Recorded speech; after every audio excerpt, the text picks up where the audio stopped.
Wrestling fans, I'm Dan Marotti. It is Sunday, March the 20th. If you're not at MWF Studios, why not? Paul Bear's studio shooting of your DVD taping will be taking place moments from now. But fans, what a night it was. 11 months in the making, MWF Soul Survivor 7 from the historic Memorial Hall last night in Melrose, Massachusetts. It's the dawn of a new day in the MWF.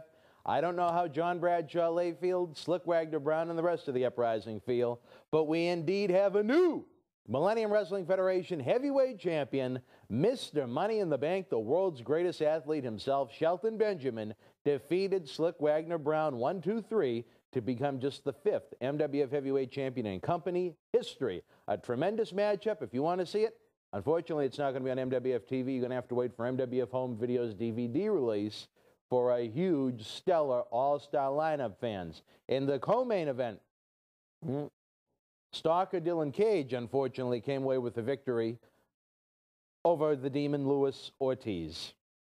Enough said on that matter. Todd Hansen gained a measure of revenge in his war against the evil, original Doink the Clown, Matt Bourne.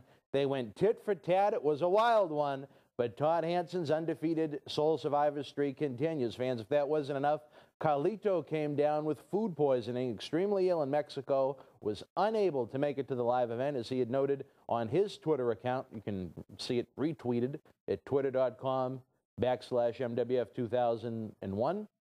It turned into, well, we'll get to that in 1 second, the In It to Win It Tag Team Royal Rumble. Paul Bearer's Trifecta of Terror, Reign Supreme, Rick Fuller, and Executioner Brian Malonis are the new MWF Tag Team Champions. However, the man that we spoke about just a couple of weeks ago that claimed he forgot about the event and was going to be out of town, Scott Reed, wound up interfering in this Royal Rumble, eliminating people, costing people championship opportunities, now calling himself the Superstar of Sin. Well, Scott Reed got a taste of his own medicine, so to speak, as President Cena worked anxiously behind the scenes. X-Pac and Scott Reed went at it one-on-one with X-Pac. Well, he gave it to Scott Reed, and he had 2 words for him, and you know what those were. Scott Reed is a man on a mission. He was caught off guard with the whole X-Pac situation. A lot more to be said on that in the near future here in the MWF. What about this one? Caval defeated Jay Freddy in a tremendous top contenders matchup. 2 hungry athletes going to war.